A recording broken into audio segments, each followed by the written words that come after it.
Hello everyone, আমি মেঘা। আপনারা দেখছেন রাইড উইথ মি, যেটা আমার চ্যানেল। তো দেখো 4টে বাজে, এখন প্রায় 4:45 বাজে। আমরা বেরিয়ে পড়েছি বাড়ি থেকে ভাইকে পিক আপ করতে। ভাইয়ের বাড়িতে এসে দেখি ও রেডি হয়েই বসেছিল, শুধু জুতোটা পরবে, বেরাবে। তো আজকে আমরা যাচ্ছি হলো Madhyamgram to Digha. First time experience এটা আমাদের, যে এতটা দূর ট্যুর করা আমাদের কোনোদিনও হয়নি। আজকে সৌভাগ্য হয়েছে, তো আমরা সবাই যাচ্ছি বন্ধু বান্ধবীরা মিলে, যেটা সৌরভের বন্ধুরাও আছে, আমার বন্ধুরাও আছে। তো মজা হয়েছে, যেটা আমরা বলব। তো এখান থেকে বাইকে নিয়ে আমরা বেরিয়ে গিয়েছি রাস্তায় গিয়ে দেখি এখানে আমাদের মিট করার কথা ছিল সবার একসাথে। তো দেখি এরা কেউ আসেনি।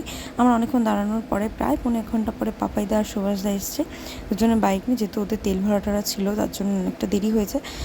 তো আরও দুজন ছিল আমাদের, হলো চৌমাথায় দাঁড়িয়ে, মধ্যমগ্রাম চৌমাথা। তো ওখানে গিয়ে ওদের সাথে মিট করবো। ফার্স্টে হলো এই যে চলে এসেছে এরা দুজনে মিলে। তো আমরা সবাই মিলে এবার এখান থেকে বেরিয়ে চৌমাথায় গিয়ে দাঁড়িয়ে সবার সাথে মিট করে বেরিয়ে পড়েছি। তো আমরা সব 4টে বাইকে 7 জন ছিলাম। আরও আমাদের 3 জনে যাওয়ার কথা ছিল, যারা এন মুভমেন্টে বললো যে যাবে না। তো আমাদের একটা ছিল বুলেট 350, একটা ছিল হচ্ছে R15, একটা আমাদেরটা ছিল হর্নেট 193, আর একটা ছিল পালসার 160। তো আমরা এইটা নিয়েই গেছিলাম রাইডে, যেহেতু সবার কাছে সব থাকে না। তো এই যে আমরা ডাইরেক্ট গিয়ে কোলাঘাটে দাঁড়িয়েছি একটু ব্রেকফাস্ট করতে। আমরা সবাই একটু চা খেয়ে নিলাম আর একটু বাটার টোস্ট খেয়ে নিলাম, যেহেতু আমাদের এখনও অনেকটা রাস্তা যেতে হবে।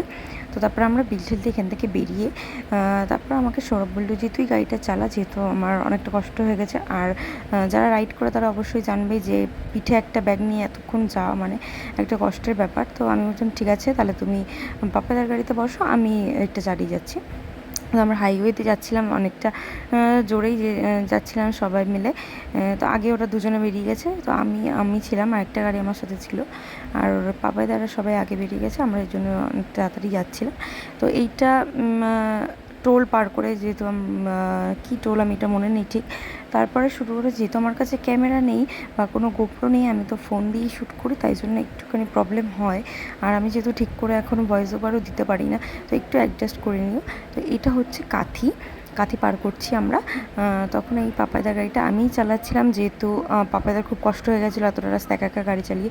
আর যারা R15 চালায় তারা জানে যে একটু হাতে ব্যথাও হয় অনেকটা দূরে গেলে।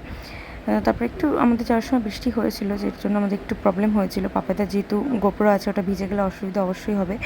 তো তারপর আমরা এটা দীঘার আগে দাঁড়িয়েছি, এটা কী নদী আমি জানি না, এখানটা আমরা একটু ফটো তুলতে দাঁড়িয়েছিলাম।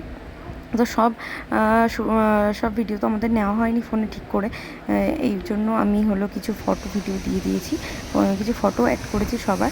এই যে আমরা লাস্ট দীঘায় পৌঁছে যাওয়ার একটা ভিডিও, আর এই যে আমাদের গ্রুপ ফটো কিছু, যেগুলো স্মৃতি হিসাবে থেকেই যাবে।